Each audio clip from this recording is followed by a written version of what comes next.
mutulekemu. Laba mwana mumusibye ngambizi gamazima. Bono na kinimiro gye mwasimba mbu yagitemyetemye. Lwaki wagudde awantu awakayane? Bakayanira watego n'ogulawo.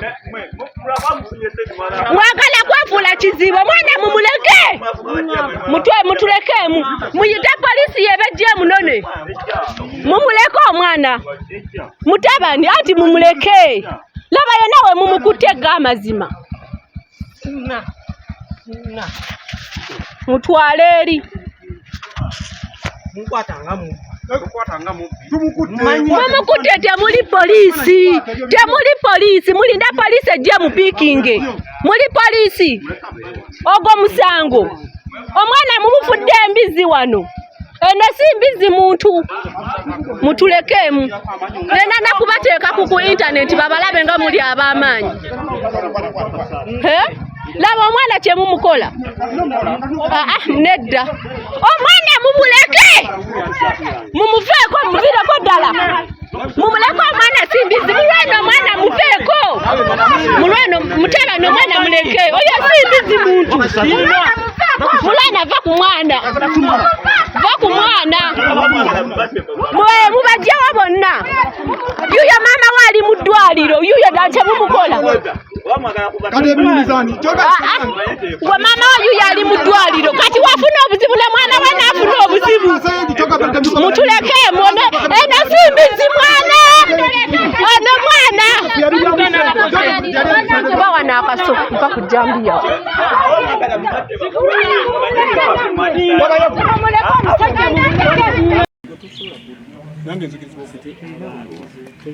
Adisi Deriki ye bamukuba yafuna pressure yazimba ine ebintu mu face. Omulala ye yaziba amaaso takyalaba. Omulala bamukuba emiggo yenna nazimba omubiri gwonna. Emiggo lwakuba kati gyawona. Mama mwakyaliyo. Mama waffe yafa teyaddangulu teyawona. Kale embeera yatuyisa bubi olwagira ne mama waffe n'afa. Ng'ate ye yali atugumya ng'atugamba buli kimu kijja kuggwa biki. Naye abasajja batuteekangako embeera. Tuyina maama mulwadde. Puresha n'omukuba zaamukuba. N'aziba omumwa teyaddamu kwogera. N'okufa n'afa. Obuvune bwe twatuukamu bw'amaanyi. Emmere yaffe baagisaawa. Tetukyalima nti nno oba tulime. Ffenna tulimu obwo obulamu. Kiki mwandisabye? Bwenkanya naffe tufune obwenkanya. Kuba kwe batutulugunyiza ku byaffe. Naye nga bo bagamba temuyina ssente. Ekibanja kyonna mwakifuula kyammwe. Ng'ebyo byali bya jjajja wammwe. Nzosanga ngammwe. Obusoomooza kwe tusinza ossanga kungi ku mitima. Kuba oyo kakooza atuuka n'okujja ewaka n'ajjayo ebikondo byaffe. N'abitwala n'abiwa abasiika embizi ku kitundu. Kati wasanga oyo faazi oba yeenywereddemu ng'amusoomooza. Nga naye ekivaako kumuwemula. Kuba yamuleetera obuzibu okutuuka ku ekyo. Kati ate awo ng'amuteekako emisango nti yakoze kino naye nga yaba akoze eki? Amusoomoozezza. Mbeera ki abaakosebwa gye balimu? Embeera gye baakosebwa maama Benja ye yagenda naye kati yaziba amaaso takyalaba. Namu ya Jacqueline kale ye yaterera kuba gwali mukono nga bwonna guzimbye. Naye kati jjukira faaza ye yafuna pressure. Baabayisa batya? Baatuyisa bubi era nga walaba mu vidiyo kye baakola. Kikyo naye kati tetunnafuna bwenkanya kye tusaba ko kye tuwa obwenkanya. Ze kinsaba sirina kirala kinsaba twagala kufuna bwenkanya. Kuba kati omwana bamusoomooza bingi ogwasooka bamusiba gwakwata mwana nga teguliiyo. Bamuggyako ne mu nnyumba ne bakuba omutwe n'agenda nga gubuusebuuse. Kati we bamusanga naye olw'embeera yavaako naye aba alina kukozesa lulimi lubawemula aba takyalina kyakkola kyakkola. But when that victim tells you, so and so is doing this, and doing this, what evidence will I have to court? Unless But what I can only say, this court, is that on the next hearing date, I'll make sure that Derek is here. I've even called him and asked him to get a border, but he was far in the village. Okay. Yes, Your Honor. I'm going to issue witness summons. Most obliged. Dated to 6th November 2025.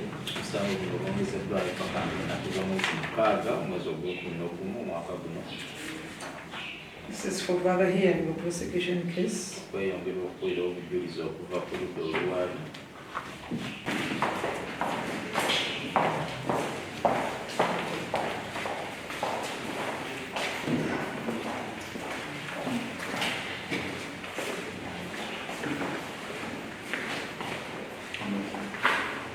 My name is Frank Semuju. I'm counsel for the complainants. In these proceedings in Uganda versus Murwana and others, these proceedings I'm on watching brief, but court has not proceeded today because our witnesses were sick, we are not available, and another witness was intimidated, threatened by the accused persons. So court directed that the accused person should desist from threatening the witnesses and issued witness summons to our witnesses to appear on next hearing date, which is the 6th October. So we shall proceed from there. Thank you. Eyange nze Mulwana David nkolanga defense mu Kitebi. Issue eyajja ey'ettaka baguza kakooza ettaka. Sekweyama ng'aguza kakooza ettaka ng'aliguze ku famire ya Mukasa. Famire ya Mukasa yaguza Sekweyama ettaka. Sekweyama naye n'aguza kakooza. Yatwalako zaali yiika 7. N'aguzaako kakooza yiika 1. Naye abantu bano aba famire ne batusiba mbu tukubye Deriki emiggo. Ne bano ab'amaaso be bagamba nti omuwala yafa amaaso. Naye amaaso ge gajja malwadde. Ne bagenda okugakebera kubanga ba expert gye bali basobola okutuyamba ne bakebera amaaso ago bwe tubanga twagakuba ku olwo. Nze nali defense Deriki Ssejjengo ne Namuyaba ne Mmere bagenda ne batema ebitooke by'omusajja. Bamusangayo ng'ali mu kulima ne basaawa ebitooke bye naye nga gyali n'adduka n'asanga mu kasenta. Nangamba defense abasajja bali mu kusaawa bitooke byange. Ne mubuuzaani n'ambuulira amannya. Ne ngamba nedda babe yakuguza ogende tumulabe tugende ku ttaka tulabe ekikola kye kiriyo. N'agende bwakakooza yamuguza n'amuleeta ne tugenda ku ttaka. Twali tugenda ne tubasanga nga bavaayo nga bava okutemaatema ebitooke. Twatuuka ku sayiti kituufu ebitooke nga babikoze eki nga babitemitemi byonna nga biri ku ttaka n'ebitooke byonna nga babikuddekuddeyo. Ne ngamba kakooza omanyi kubanga kakooza yali yaggulawo dda fayiro. Ne mugamba kubira omusirikale ajje atuyambe. Omusirikale bamukubira n'amugamba defense wabanga waali agira akwata abantu abo nga naffe wetuweeza maani power ejje ebatwale. Bano abawala twasanga bagenze ewaabwe era tutwakyama waka. Omulenzi twamusanga mu kasenta ne mukwata. Bwe mukwata abavubuka ne batandika okujja okuleeta olutalo. Kuleeta olutalo ne twagala tumukwate tumusibe tumuteeke ku ppiki tumuvuge. Awo poliisi we yajjira nga bamaze omusumulula nabo nga Deriki adduse. Era poliisi teyakwata muntu yenna. Ffe twawulira kutuyita kugamba nti mujje ku poliisi ne tujja ne batukwata. Ensiba gye mwamusibako bo bagamba etyoboola. Mbwe etyoboola amateeka. Ne batusiba ne tugenda kaki twamala ennaku 4 ne tugenda ne Ssentema ne tumala ennaku 4 ne tujja wano ku kooti ne batuwa beyiro. Era kati beyiro gye tuliko abajulizi omujulizi omu yawwa obujulizi ne ku luno Ssejjengo Deriki yabadde awo obujulizi. Naye Ssejjengo Deriki mu kuwa obujulizi bwe yavuma nnyo kakooza n'amuwemula ebitayisikana mu kamwa mu kasenta ng'abaana bonna we bali Kakooza n'agamba nedda kanzeeyo ku birendo olwebwa ekakiri ku poliisi najja naggulawo omusango kati leero gwe gumuganya okukola ki okujja nga manyi bajja kumukwata kati ku kyalo mukyaliko ku kyalo kwetuli naye ku kyalo kwetuli neffe tetulumbangako famire ya Mukasa nti oba tugitawaanye baazise ne tooyi z'Akakooza z'abadde asimamu kubanga bakirayanti be baasimamu tooyi naye baazizise zonna ziri badde 3 naye zonna baazikoze ki baazizise ne zijjula zimu zibadde mu fuuti 25 3 naye zonna baazizise era bwe bampita ogenda okulaba ndakusaayirinya na ku ttaka nakoma mu kkubo naye nga ndaba muzeeyi Mukasa ali mukola ki ne famire ye nga bali mu kuziika tooyi era tewali kye twabalumbako oba bakola ki oba kukola ki ebyo byange se mukama wange naye tweyanziza nnyo tujjako amawulire ago nze bampita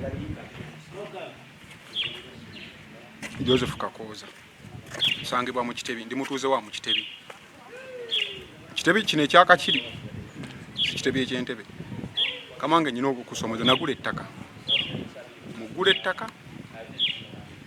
omukulu yali nguza nga ndaba empapula za kkooti byonna naye oyo gwe bagamba nti namusiba emiguwa yajja n'asawa ebitooke byange asawa ebitooke nenkubira defense nemugamba sebo defense basa ebitooke byange lwamala oku defense nze kennyini nenkubira omusirikale ku poliisi ekakiri naŋŋamba laba defense osaawe mugende mukwata omuvubuka naye takwata omukazi abavubuka olwamukwata ne defense bajjawo kusika muguwa n'agala okulwana bwe yalwana ne bawaaba ne tumukwata we twamukwata abasirikale bagenda okujja kituufu yadduka buddusi we yadduka ne bantwala ne bansiba naye ng'ekinsibya byange famire bagabana naye ate tebagala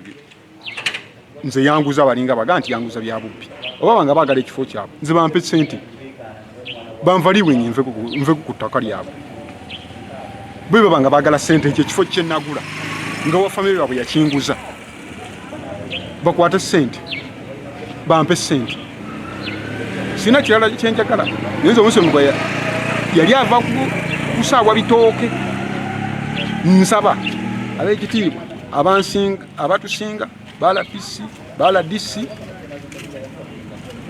tusaba buyambi omuntu nguze ekyange n'ekyange waliwo famire ngano kikozesa nze nsaba buyambi erinnya Kakooza Joseph